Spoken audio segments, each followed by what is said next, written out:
Debbie Penny. Debbie Penny has been here with our company for, I want to say, at least 5 or 6 years. 6 years, yeah. And Debbie, how many agents do we have in California right now that, ultimately? Yeah, a little over 11,000. 11,000. And how many brokers do we have in the brokers team? 13 of us. Okay, so one of the things that I am very excited about is that with all the changes, this group of brokers, 13 brokers, they've come together, they've looked at all the forms, and we've gotten so many incredible resources over the last month or so from the company. And of course, all of the brokers have been a part of all of these discussions and conversations that have created something incredible and amazing. However, there are a lot of people out there, Debbie, and this is my fear. There's a lot of people out there that they don't have any guidance. They don't have any direction from, whatever offices they're from or whatnot. And then in my mind, I'm thinking, wow, we're, here preparing our agents, but what happens when we face an agent on the other side of the transaction? And quite honestly, I feel that there's going to be a lot that are doing things differently, or that they have some confusion. The last thing I want is for us to have a difficult situation or a challenging situation or something that's out of compliance, because our partner on the other side of the transaction provided something to us that wasn't acceptable and we signed it, or whatever the case is. And so I feel like it's going to be some time that's going to pass, and there's going to be a lot of learning curves in our industry. So we're trying to get ahead of it and trying to teach agents, particularly here in California, agents, what are the forms, and what are some of the changes that are necessary for California. And then in addition to that, go over some of the forms that we've created so that the understanding, we can start to understand it deeper, like, oh, I get it. I understand why we're doing this now. I understand why the forms say this and the forms say that we can't do that. So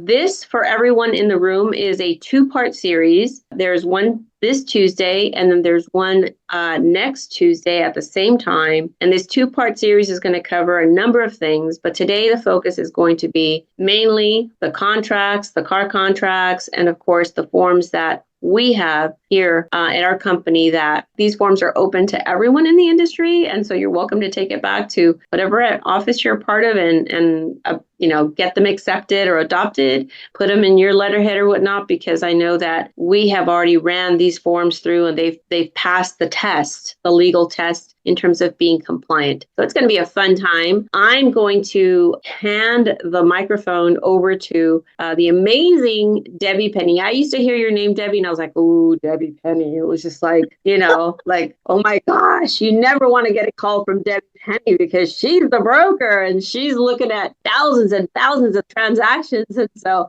then I met you and I'm like, she's not that scary. She's actually like super nice, but super smart. And just thankful that you're here. And thank you for making time for this group. And we are going to have about 20 minutes for questions. Don't worry, write your question down. We are going to circle back and make sure that all your questions are answered. And maybe halfway through, we'll kind of pause and ask for questions as well. I'm going to switch cameras and I'm going to hand it over to Debbie. Over to you. Okay. Well, hi, everybody.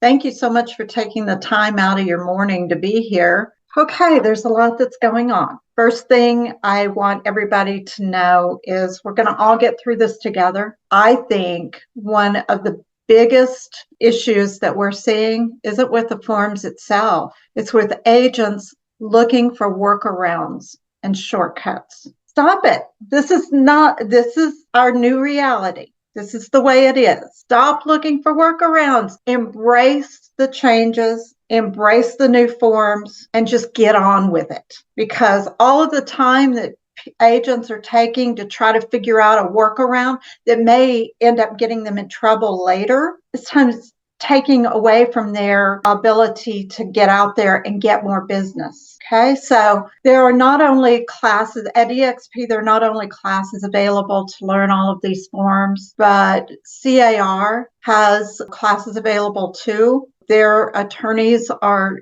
teaching these. You can go on, take a look at those, and just fill out the registration. They're free and they're great. I've taken some of them. Or contact your association of realtors. They're teaching this as well. It's really important right now to get educated. One of the things that we're seeing right now a lot is agents that are just now, the week of the changes, saying, are there going to be any classes about this?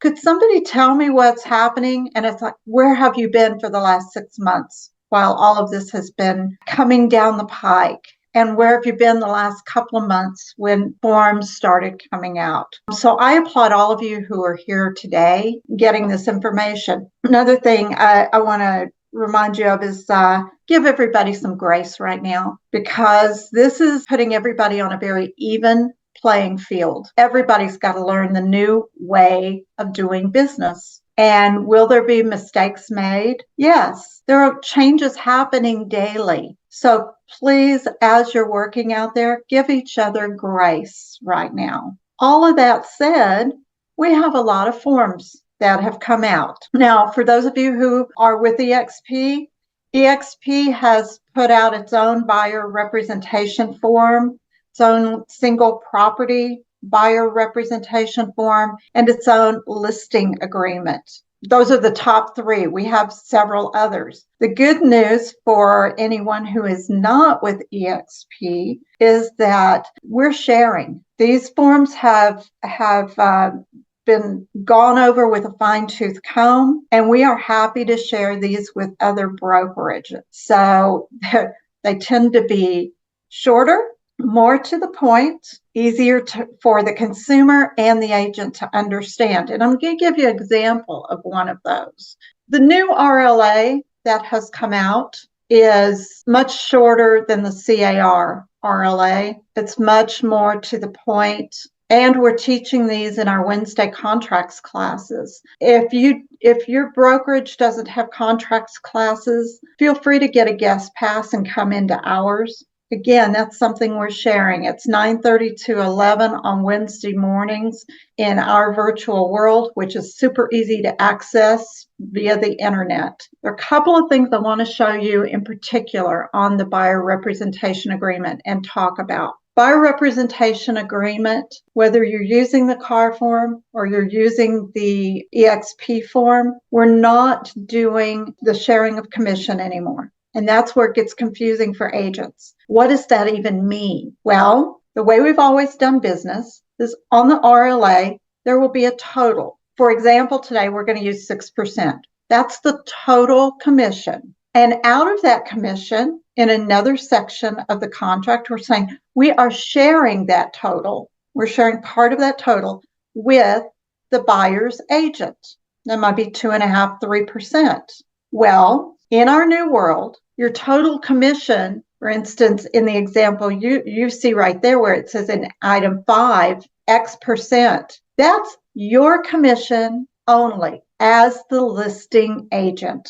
Okay, you're not going to share this. And then in another section, the seller has options. Seller has options of, in other terms and conditions, do they even want to consider compensation to a buyer's side? You're going to have to explain all of this to your client and give them their options. Option 1, seller, you're paying me as your listing agent to represent you. You're under no obligation to offer any compensation to the buyer's representative. Okay, that's option 1. Option 2, you can offer a specific amount to the buyer's agent. Now that is what you need to understand, seller. That's in addition to my amount.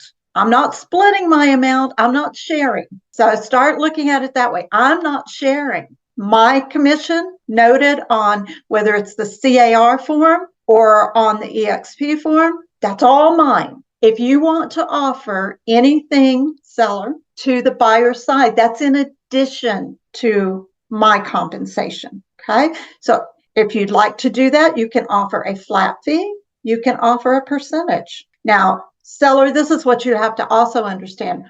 We can't advertise that in the MLS. As of today, that's been taken out of a lot of the MLSs. By the end of the week, it'll be out of all of them. Okay. No commissions, no wording about even a possibility of compensation can be in the MLS. So you can't even put anything into the agent private remarks. You can't allude to it in any way. But we can still get the word out there, word of mouth. Certain marketing, you can't put it on any marketing that is going to be disseminated through the IDX, okay? Any site that can go back to the IDX, you can't have it there. Okay, but seller, you certainly can offer compensation, and this is how you do it. Or we can let people know that you're open to compensation. We're not going to give an amount, be that a flat fee or a percentage, but just make it known that seller, you'll consider it. That way, that's leaving all your options open so that once you get an offer, you can decide then. Okay. So, seller, you've got 3 options. Yeah, let me jump in here just because I know we do have a question, and we'll take that question first. And I had a question that came up too for me. So, Daniel, if you want to unmute yourself and come on the screen, feel free to ask your question. Quick question. You said that if you cannot advertise the commission if it's going to an IDX feed, but what if we're doing door knocking? What if we have a flyer? Can we put the commission on paper, on a hanger, a flyer? Sure, you can. A rider? Yes, you can. Now, keep in mind, though, that's only if you have written instruction in your RLA from the seller to do so, to offer compensation. Seller may not want to offer anything. The seller may want to keep their options open and say they will consider it. Bring me an offer.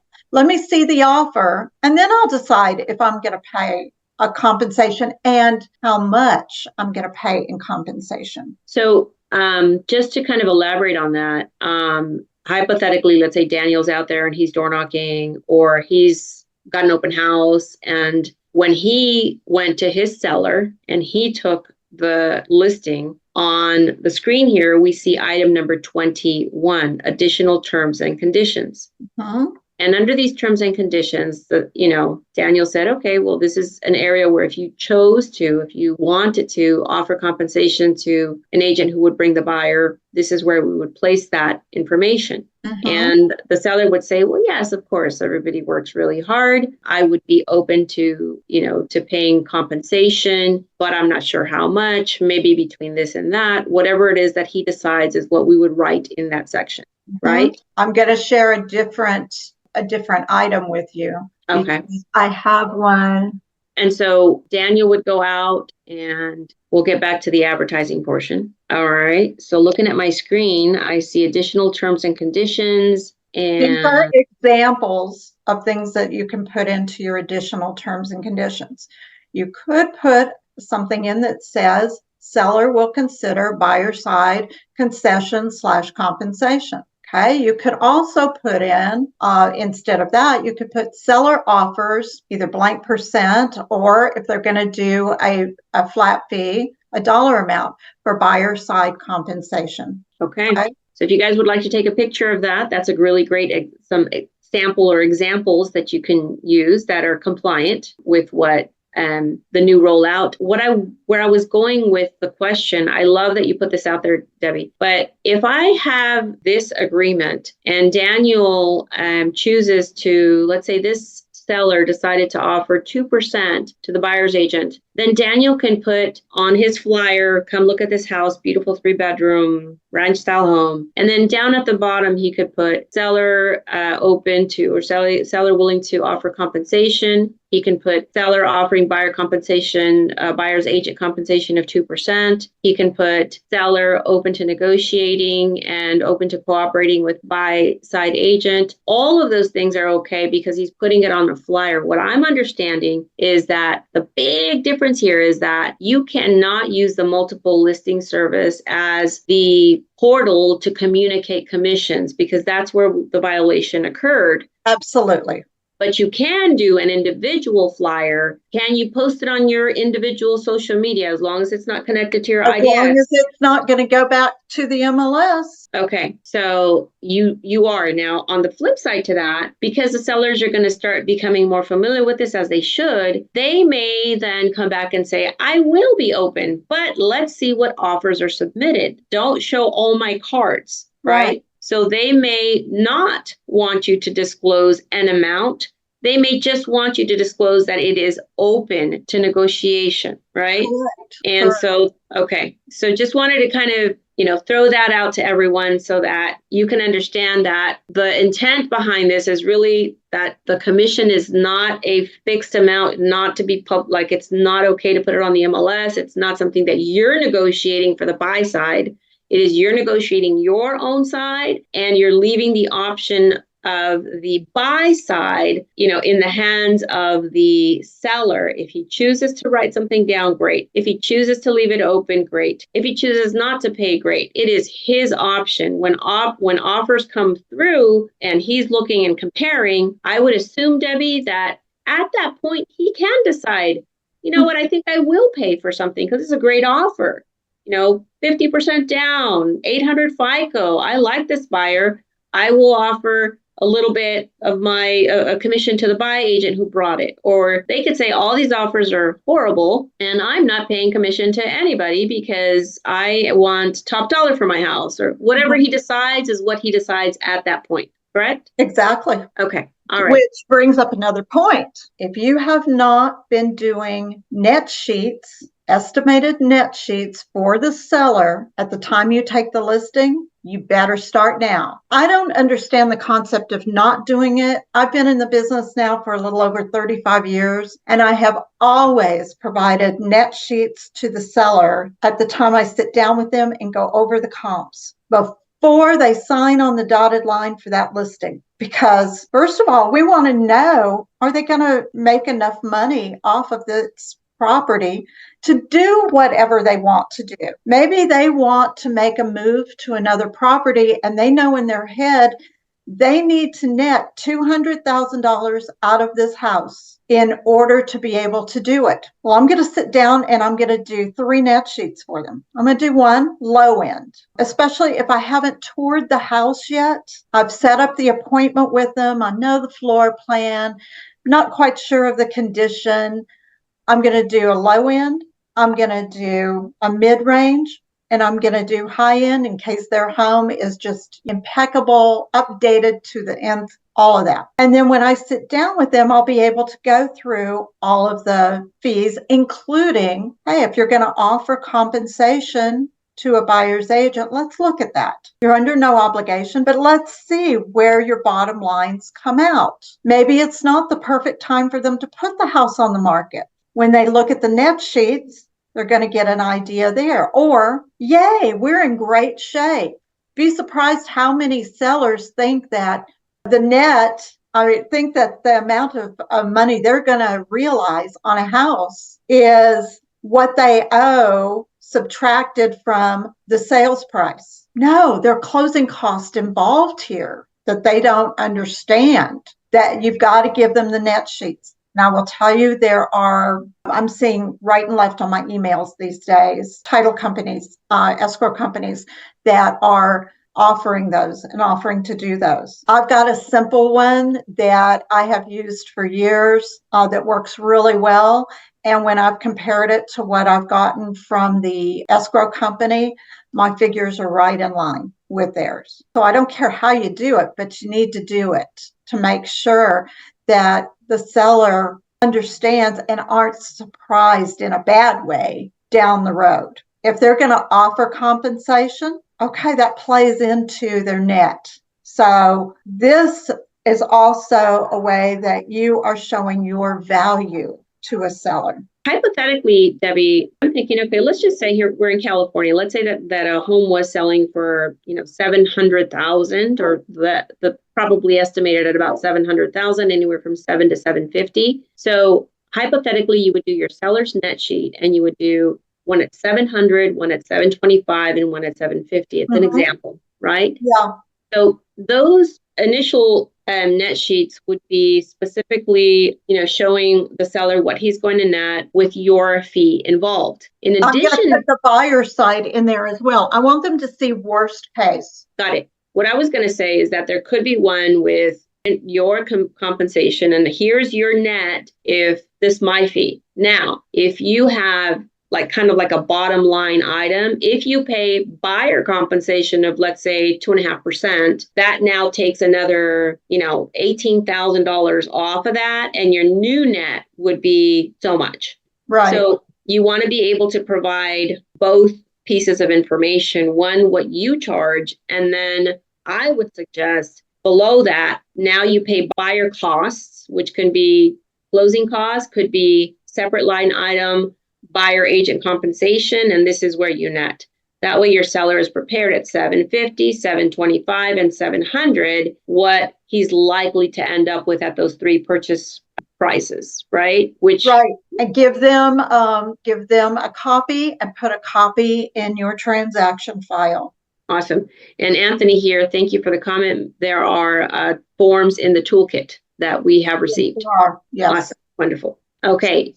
So I know we only have an hour and we're already at the halfway mark. So we're going to end up with more questions. One thing I want to ask is the form that you put up, correct? That was the EXP RLA, and it's and they're very similar things in your CAR RLA. Can we pull up the CAR RLA really quickly to kind of go through what that looks like? And guys, this is something, believe it or not, I just learned this, and it's just, I haven't heard it this way. It was until Debbie this morning shared this with me. Did you know, agents, that if you're with EXP, you can use the EXP forms by themselves? You don't have to use, as of now, the CAR forms, because our forms are already compliant. They're tried and they're tested and they're solid. I didn't know that. I thought we had to use the EXP forms and the CAR forms. Oh gosh.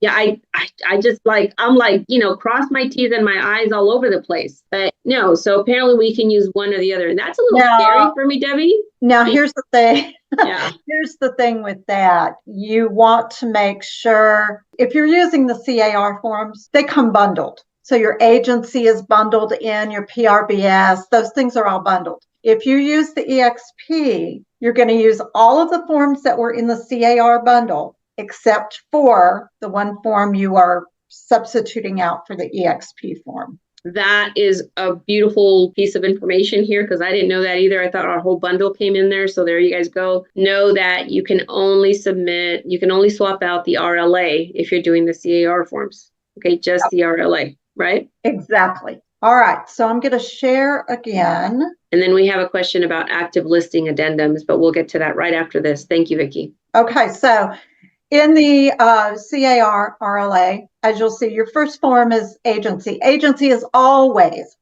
without fail, the first thing that gets signed. Nothing else ever gets signed until agency is signed, okay? Super important. Then you've got your CAR RLA. You're going to have a listing period here. And a new thing, your listing period cannot exceed 24 months for a 1 to 4 unit. All right. A 1 to 4 unit, or the seller is a corporation, LLC, or partnership. Otherwise, you cannot exceed 24 months. You must always have a start date and an end date for your contracts. Must always, without fail. Otherwise, you got a void contract. Okay. This is the date that I'm preparing. I do want to bring something up. This is something that does happen. You're preparing the document today. You want the start date to be, I always do the start date after. If I'm going to meet with the sellers today, we're going to lose a lot of marketing time. So I want a full day as day one. All right. So if I take the listing today, we may have a start date of tomorrow. But make sure that when the sellers sign the document, it cannot show a start date before the date the sellers sign. So if you've got a start date of the 14th, but your sellers don't sign till the 17th, that's a problem, because you can't start your listing until after they've signed. And I know that seems really a simple thing, but you'd be surprised how many agents get that wrong. So you think you're going to meet with the sellers and these dates are going to work, but a kid gets sick or something comes up. Sellers can't meet with you after all. You're going to need to adjust your start date so that your start date is either the date that they signed or a date after they signed so that you have a valid contract. Just to kind of add to that, let's just say today is the 13th. Hypothetically, today's the 13th. I meet with my seller today, lunchtime, and it's the 13th. Mm-hmm. But the contract, the listing period is from the 14th on. The date on that contract would be the 13th, correct? Because today I'm meeting with him. The date you prepared it, the date prepared at the top is the 13th. And let's Start say date can be anything else. Okay, so if they sign today, the 13th, if I meet with them the 13th and they sign my contract the 13th, then the date would be the 13th. You could have a start date the 13th. You could have a start date the 21st. Yeah. Yeah, but your prepared date, the day you put this together, is what goes at the top. And at the bottom, when they sign, they would sign the day they signed. They date yes. Okay, yes. Got it. On the CAR form, there is a place here for the compensation to the seller's broker, and it's only the seller's side. So let's say we're going to get 3% here. Okay, 3% of the listing price. And if you're throwing in, sometimes agents want a TC fee or something. We treat that as extra commission, and that's your dollar amount that goes in addition. It's all treated as commission. We want to remain RESPA compliant. So that's how you would do that if you're doing any kind of a TC fee. But let's just keep it easy and simple, 3%. This is what you as the listing agent are going to be paid. Now, this is going to happen, folks. We're going to have unrepresented buyers. And this is covered on both the EXP form and the CAR form. Buyer says, I haven't signed a buyer broker agreement with anybody. I'm not going to. Okay, that means that they are going to be unrepresented. If that is the case, as a listing agent, even though you're not going to represent that buyer, you're still going to have more work to do, because you're going to need to provide them with certain documentation. You're going to fill out the top portion of the RPA. Can't give them a blank, but you can give them the part. You can give them the form with the top, with the address and the APN number and what have you filled out. They're going to have to fill out the rest. But guess what? If they're not trained, you can only imagine, knowing the kind of training that you've had to go through to understand the contracts and how to fill in the blanks, you can only imagine what kind of a contract you're going to receive. And as the seller's representative, your fiduciary responsibility is to protect the seller. In order to do that, you are probably going to have to counter the heck out of that unrepresented buyer's form. If they did not have an attorney do it for them, they have no real estate background to speak of, or very limited, you're probably going to have to counter it heavily to make sure that the seller's protected. Okay, that's more work for you and more liability. So there is a clause. Okay, in this scenario, I have an unrepresented buyer. I may have an unrepresented buyer. If that happens, if that doesn't happen, my commission's 3%. But if I end up with an unrepresented buyer, my total is no longer going to be 3%. My total is going to be 5%, because now I'm taking on extra work. I still have to make sure all the disclosures, et cetera, get signed by both sides. I still have to do more work than I would do if they had their own agent. So it's going to cost you more. Now, keep in mind, I'm just using examples of percentages here. Commissions are totally negotiable. This is something you will not negotiate between yourself and the seller, because this is our RPA. But in the event you end up with a unrepresented buyer, you want to make sure you're covered. All right. I have a question on that, Debbie. Mm-hmm. When, because here in California, we have dual representation, right? And so in this case, specifically, you're saying that this is an unrepresented buyer. He does not have an agent, meaning I'm not negotiating on behalf of or for the benefit of the buyer here. I'm negotiating on behalf of only my seller, right? Exactly. So let's say we get down to the inspection and, there's about $10,000 worth of, serious work, that comes up, and the inspection comes back, the buyer comes back and says, well, there's $10,000 of work here. If I'm not representing the buyer, then am I just kind of like, well, let me send it to the seller. Hey, seller, or I feel like my own sense is to try to like get all parties to the table and work it out. But where does that line stop and start on the, because they're unrepresented at this point? You don't represent them. All you can do is pass it on to the seller. Your fiduciary responsibility is with the seller, period. Okay. Follow-up question to that. What if I have an open house, there is no buyer, the buyer says, I'd love for you to represent me, then I would have separate a buyer representation form. Exactly. And here in California, I can still continue to do dual representation, right? Absolutely. But not on this form and not for the seller, not exactly.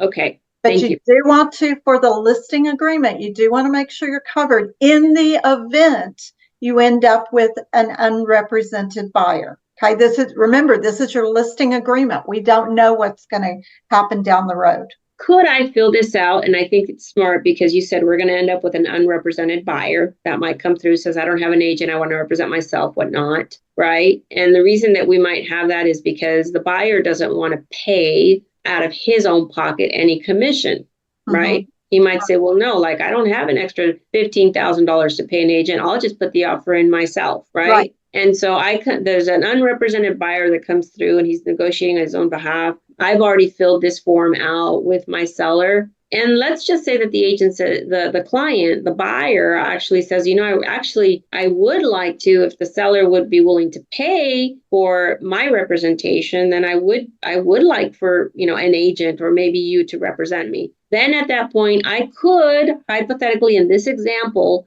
say, well, here's a buyer representation form.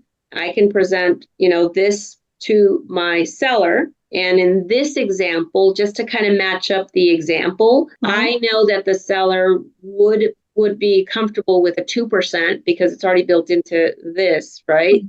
He'd be comfortable with the 2%. So therefore, I can then choose to either represent him or not to represent him. But if I do represent him, I would just need to submit a whole new buyer set. And then the offer would come from me, now representing the buyer. And in that offer, I would present my commission to the seller, and the seller could then decide to pay that amount or not. Item 3G3 of the RPA allows you to put in the amount for the buyers to offset the buyer's commitment for commission to the buyer's agent. Okay, and you would use that and the SPBB. Okay, got it. All right. And that SPBB, it's written in.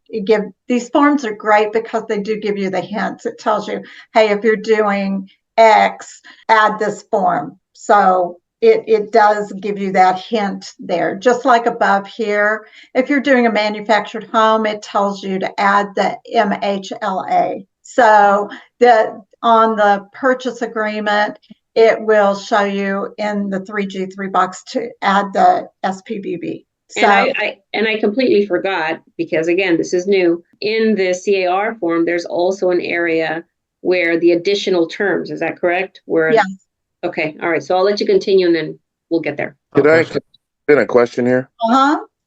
Can you go back up to that section? Yeah, right there.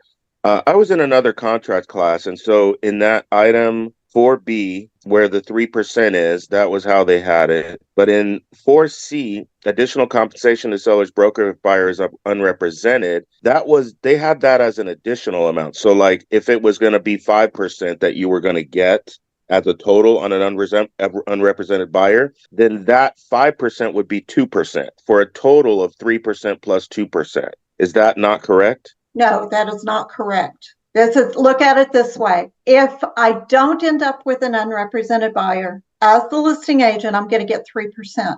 If I end up with an unrepresented buyer, then the total is going to be 5%. Yeah, because these are totals. You're not adding these together. Okay, but there's nowhere in here that says that item 4C cancels out 4B. Yeah, and it says additional. It doesn't say additional. It is additional. It's additional compensation. I'm sorry. 2%, 2% It additional. is 2% additional. Right. Yes, you are right there. Our EXP is different. Our Okay. EXP is written differently. You are right. Thank you. So sorry about that. So your total here, our EXP form is written so that it is totals. If you have an unrepresented, the total is here, little different, but it's still going to be, you're going to have a total because you're going to take on extra liability and have extra work. That's a great distinction. Thank you guys, Tracy and David. Right. And in the example that you have that additional 2% in there, and there was a buyer that came across that you did get the BRC from, I mean, essentially, I would just sign them at 2% because I already know what the seller's willing to pay that, right? Mm-hmm. Well, All right, guys. that's only for the listing agent, right? That's not considered towards the buyer's agent, correct? This is no. This is, Because you have a buyer who is unrepresented. Okay. example wouldn't be correct. I'm sorry, you're going in and out there. Anthony, your mic is a little off. Can you guys hear me? It's very choppy. It's choppy. I think he's trying to say, what if it's dual agency? That was going to be my question too. Well, So right I knew you were gonna now, get that. this is a listing agreement. This isn't the purchase agreement. Okay. Okay. And we're only going to deal with seller commission. We're not dealing with buyer commission in these sections. If your seller at some point wants to offer like compensation to broker, blah, blah, blah. If you want to add scroll, which is another reason why I like our EXP form. It's only 4 pages. This one just keeps going and going and going. You can add an addendum with extra terms. Okay, if you want to add an addendum and talk about, or you can do it here, add a clause, very similar to the EXP form, where seller will consider compensation, a buyer side compensation / buyer concessions. You can add that in there. So I have a question. So I'm assuming since commissions are negotiable, right? I can put in the seller section commission, I could put 6%, and then in additional terms, I can put, if buyer was to be represented by a buyer's agent, 2% of listing agent's commission will be distributed. No, absolutely not. That's called commission sharing. And that's what the DOJ ruling has said we cannot do. We cannot commission share. That is the NAR settlement. What you get up there is what you get. You're not sharing. Okay. Which is so hard because, look, outside of real estate, we're taught as young children, share your toys, share your snack, whatever it is. And here we're saying you can't share. So it goes against everything that we have always learned. Yeah, I think, and again, we only have an hour allotted. We have about 5 minutes left here. So just want to drive in that point that Tina says, I don't share my money. This is what you negotiate for your services for the seller. This is all you can negotiate. If I'm servicing you, Mr. Seller, and a buyer comes in who does not have an agent, I'm going to have extra work, Mr. Seller. So for that extra work, you're going to pay me an extra 1% or 2% because now I have extra work to deal with an unrepresented buyer. That means that think of yourself as like a lawyer. If you have to do some extra forms because you're in court and the guy on the other side doesn't have an attorney, there might be more work and you might say, okay, I'm going to charge you a little bit more because there's more work because this guy doesn't know how to do filings or whatever. You're only representing your seller. Okay. Now, in this case, and in the case that we have the contracts with EXP and the contract here with CAR, when we scroll all the way down, I think it was K. On K, if the seller could say here, hey, you know what? I'm going to throw in my above ground pool. Let's put that in additional terms. Or I'm going to give them all the furniture. Like that's an additional term. If you've got like an Airbnb, they're like, I don't want the furniture. I'm going to give it to them. You can also say, I'm willing to pay the buyer's agent, the agent that brings the buyer. I'll pay them commission of 2% or 3% or 1%. Here's where the seller can say like, oh, is there anything else you'd like to offer the buyer? Or would you like to open up compensation for a buyer's agent? The seller can tell you what he would like. You cannot tell him this is what you have to put. You cannot tell him that you have to pay the buyer 2% or 3% or whatever. You cannot negotiate for the buyer's agent. Okay. But the seller, you can inform him, say that this is common. And you can say, what would you like to do? And he can tell you what he would like to do. You just cannot negotiate. Is that correct, Debbie? That is correct. So additional terms, I gave you an idea. If the seller just wants to keep it kind of open, seller will consider buyer side compensation / buyer concessions. Because that's in writing, you can now use that in your marketing. Okay. If it's not in writing and signed off by the seller, you cannot use it in your marketing. So you guys take a picture of this, because this is going to protect you from getting yourself in trouble. In the additional terms on the CAR form, item K, seller would consider buyer side compensation, buyer concessions. This keeps the seller in the driver's seat. He can decide how much he wants to offer when the offers come through. You can put this same verbiage on your flyer and say seller would consider buyer's side compensation, buyer concessions. You cannot, if I'm not mistaken, Debbie, on the MLS, you cannot put anything. No, right? You cannot have anything. And the fines are ridiculously heavy. And a lot of them are not, a lot of the MLSs, I know CRMLS is one of them, they're not giving warnings. So it's like, you don't get the first infraction free. Your infractions are immediate fines, and they start at $2,500, and they're not going to waive those. So guys, you do not want to be the example. And I have a feeling, the Department of Real Estate, the DRE, they are going to come out guns shooting, I believe, because they want to make sure people understand. They want to make sure that the sellers are protected. Brokers, there's brokers out there. Brokers really need to tighten up, because the fines for brokers are even higher from what I understand. So this is super important. We're kind of at the top of the hour. I'm sorry that we didn't get through everything, but this is a 2-part series.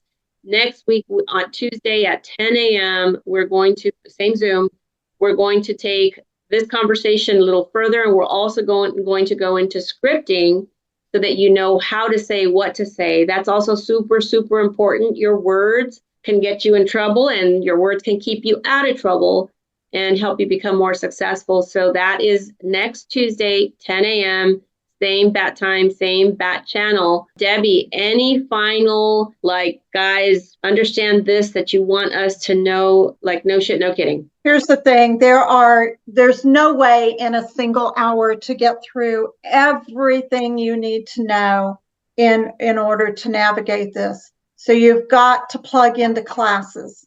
CAR has great classes. Your associations have great classes. Hopefully, if you're not with EXP, your brokers have great classes. EXP has regular weekly contracts classes where we're concentrating on this stuff. We also have role-playing classes. Just look at your calendars. And if you're not with EXP and you want to join in on something, Rosie can help you get a guest pass so that you can come in.